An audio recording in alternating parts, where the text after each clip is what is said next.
এখানে দুটো রূপোর মধ্যে ডিফারেন্স তোমরা নিজেরাই বুঝতে পারছো। এটা এক্ষুনি টিপসটা অ্যাপ্লাই করার পরে দেখো রূপোটা কতটা চকচকে হয়ে গেছে। তো দুটোর মধ্যে ডিফারেন্স অবশ্যই তোমরা বুঝতে পারছো। দেখো রূপোর গয়না এইভাবে বাড়িতে পরিষ্কার করলে হয়ে যাবে একেবারে নতুনের মতন চকচকে। বন্ধুরা, রূপোর গয়না পরিষ্কারের অনেক ভিডিও আমি এর আগেও দিয়েছি, তবুও তোমাদের অনেক রিকোয়েস্ট আছে। যারা নতুন বন্ধুরা তারা অনেকে বলো যে রূপোর গয়না পরিষ্কারের কিছু টিপস তোমাদের সাথে শেয়ার করতে। তো চলো আজকে আরও একটা নতুন টিপস নিয়ে চলে এলাম রূপোর গয়না পরিষ্কারের। তো এইভাবে পরিষ্কার করে নিলে কিন্তু তোমাদের রূপোর গয়না একবারে নতুনের মতন চকচকে হয়ে যাবে। তাহলে চলো দেখতে থাকো টিপসটা কি। আচ্ছা, প্রথমে যেটা লাগবে সেটা হচ্ছে যে কোনো তোমরা সাবান নিতে পারো, ঠিক আছে? যে কোনো সাবান নিতে পারো, একটুখানি ক্ষারযুক্ত সাবান যেগুলো হয় সেরকম নেওয়ার চেষ্টা করবে। তা আমি এখানে দেখো অল্প একটু সাবান এইভাবে নিয়ে নিচ্ছি। তো দেখো আমি এরকম একটুখানি সাবান এইভাবে গুঁড়ো করে নিলাম। এরপর এর মধ্যে দেবো অর্ধেক পাতিলেবুর রস।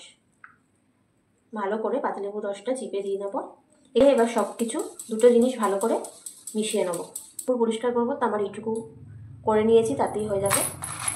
তো নপুরটা ভালো করে এর মধ্যে আমি দিয়ে ভালো করে মাখিয়ে নেবো। ব্যাস, এবারে আমি এটা 10 মিনিট মতন এইভাবেই রেখে দেবো। দেখো 10 মিনিট পরে ফিরে এলাম।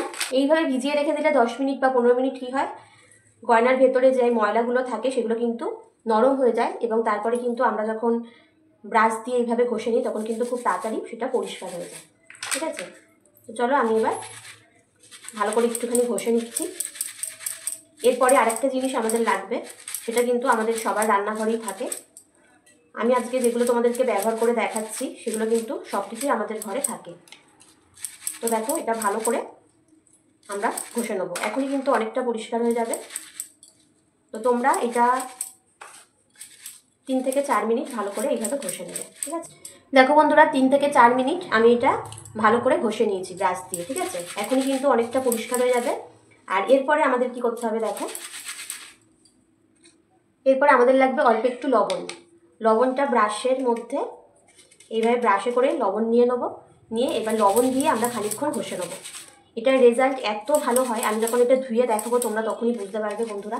ঘরোয়া কিছু জিনিস দিয়ে যে এত সুন্দর করে রূপোর জিনিস চকচকে নতুনের মতো পরিষ্কার করে নেওয়া যায়, তোমরা এরপরে রেজাল্টটা যখন দেখবে ধোয়ার পরে তখনই বুঝতে পারবে। এরকমভাবে ব্রাশে লবণ নিয়ে নেবে, নিয়ে এইভাবে ঘষে নেবে। প্রথমে আমরা এটা ডুবিয়ে রাখার পরে, ভিজিয়ে রাখার পরে ব্রাশ দিয়ে ভালো করে ঘষে নেবো। তারপরে আবার লবণ দিয়ে আরও 2 মিনিট মতন ঘষে নেবো। দেখো বন্ধুরা, আমি আরও 2 মিনিট লবণটা দিয়ে ঘষে নিয়েছি। এবার চলো এটা ধুয়ে নিয়ে তোমাদেরকে দেখাচ্ছি।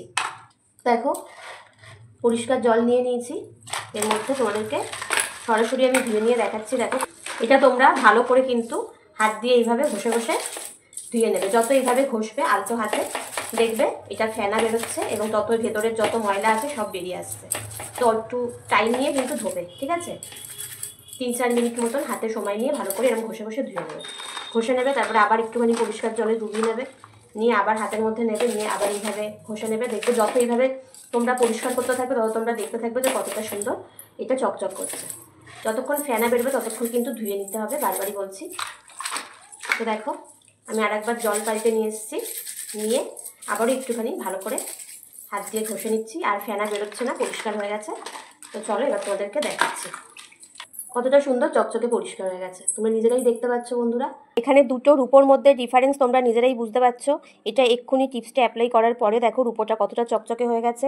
আর এই রূপোটা দেখো পুরনো অনুজ্জ্বল এরকম অপরিষ্কার হয়ে যাওয়া একটা রূপো। তো দুটোর মধ্যে ডিফারেন্স অবশ্যই তোমরা বুঝতে পারছো। দেখো সামনে এনে দেখাচ্ছি যে দেখো কতটা বেশি উজ্জ্বল এবং চকচকে নতুনের মতন পরিষ্কার হয়ে গেছে। তোমরাও কিন্তু এই টিপস ফলো করে বাড়িতে রূপোর গয়না পরিষ্কার করে নিতে পারো। আর আজকের এই টিপসটা তোমাদের কেমন লাগলো অবশ্যই কিন্তু কমেন্ট করে জানিও। আর যদি ইউজফুল মনে হয় তাহলে ভিডিওটা বেশি বেশি করে শেয়ার করার জন্য সবাইকে অনুরোধ রইল। সবাই ভালো থেকো, সুস্থ থেকো আর সাবধানে থেকো। আজকের মতো তোমাদের সবাইকে টাটা।